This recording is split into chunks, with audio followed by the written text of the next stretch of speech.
My slot is 6 till 7, so I get up about 5:30. Excuse me, did somebody volunteer you for that, or did you volunteer yourself? This rota went up and everybody had to fill in what was best. Was that the only one left? No, I've been getting up quite early in the morning and praying anyway. So Kev, is it like a prayer relay race where the person after you comes in and you hand over the baton? Yeah, it's very much like that.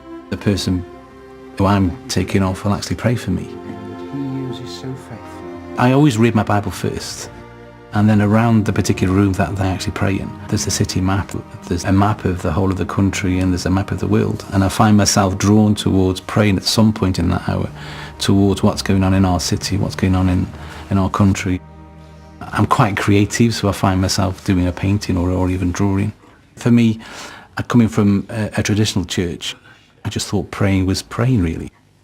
And yet what I've discovered is there's so many creative ways of praying, which again made me want to stay. In this world, I walk alone,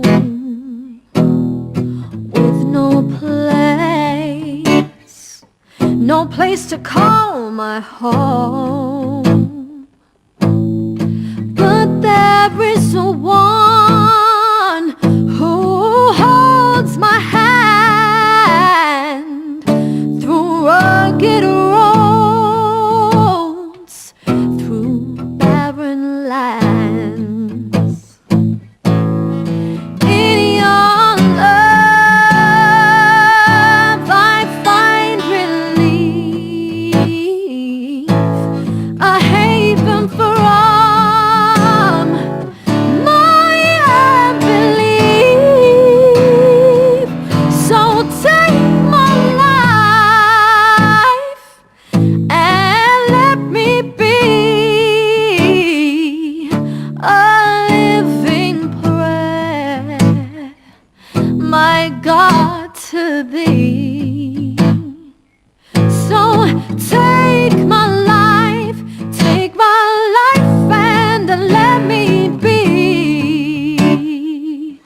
a living prayer, my God, to thee.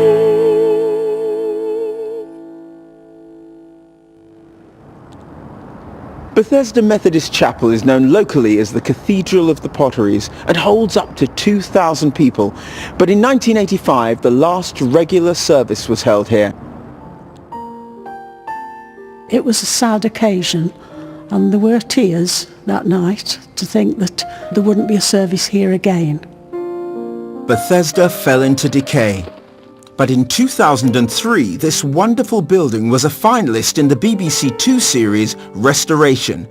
This galvanized attempts to save the chapel, and in the past 10 years it has been lovingly renovated and now holds open days and occasional services. It feels wonderful to see people walking in the church again, and to have a service here like we did a few weeks ago for the memorial, and to hear the organ being played. The first time the organ was played, I'm sorry, but I cried.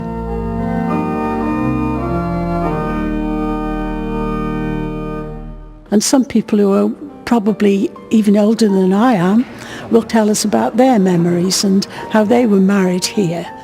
And it is really wonderful to see people coming. Another impressive building in the Potteries is where our congregation has gathered, Longton Methodist Central Hall. This has recently undergone a restoration program of its own, not as far-reaching perhaps as Bethesda, but quite remarkable because it was the handiwork of just one man. Property steward Alan Nickerson single-handedly painted the interior of the church. Speaking as someone who needs a week to do 2 coats of emulsion in a room, how long did you give yourself to do this? I was asked how much time did I need, and I said I would need 7 weeks. So when you started it, what drove you to it? I think it was the past. It was my memories of this place many years ago when I first started with the Boys Brigade. I used to come to the classes that used to be here and the church itself in the mornings. I used to thoroughly enjoy the services. How high is the ceiling here? Approximately 45 feet from the floor. Did you lie on your back to do it, sort of like Michelangelo in the Sistine Chapel? Where you stand here not at all. We had what's known as a birdcage scaffold. When you see the roof being raised off this place with people singing their praises in such a beautiful building, what does that feel like? It's an unbelievable feeling. It's absolutely unbelievable to realise that when people are looking around them as they're singing, the worship that takes place in here at that particular time, it does absolutely raise the roof. It's just wonderful.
Two of Stoke's churches are among the 10 largest Methodist congregations in the country. And no wonder. One of them, Swan Bank, not only offers Sunday worship, but sports facilities, a coffee shop, and even a library. Swan Bank's been here in the centre of Burslem since the early 1800s, and so we've been working since then, and we've had to change and we've had to adapt. We've seen churches around us close, but we're still a growing church, and that's because we've tried to take seriously the needs of the present age. We have opened a coffee shop that's open every day of the week. It's the only place in the town to get a really good cup of coffee in terms of a cappuccino or a latte or Americano. Also recently, because in the town the library closed down, we've opened a small library in the building so we can serve our community. What is it that you like about this place? Just that there's lots on offer. It's lovely and everyone's really friendly. You get a really warm welcome when you come in the door. So yeah, it's really nice. So it's not like libraries where if you breathe loudly you get told to be quiet or anything? No. You've got 6 weeks to it. Okay, thank you.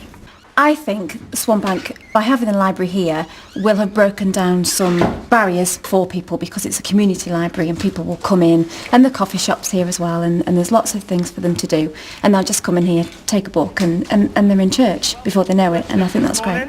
If you're visiting us, a very warm welcome to you as we worship. If the church becomes central to people's lives day in, day out, so they're coming regularly into the building, and the building becomes a non-threatening place, it's really easier to invite them to a worship experience with us. And so we're a growing church because, first of all, they're used to being in our building, we're building relationships with people, and then they're coming to faith.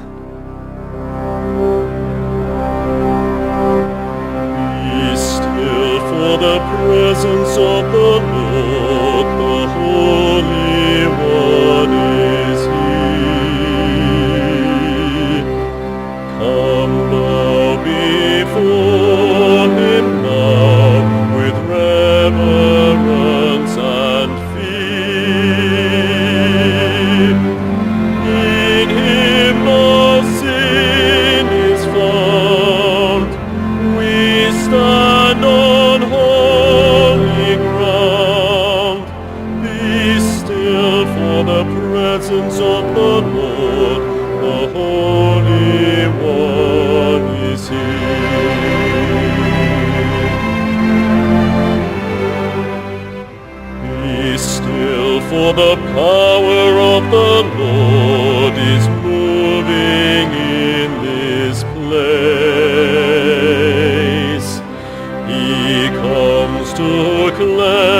and heal, to minister his grace.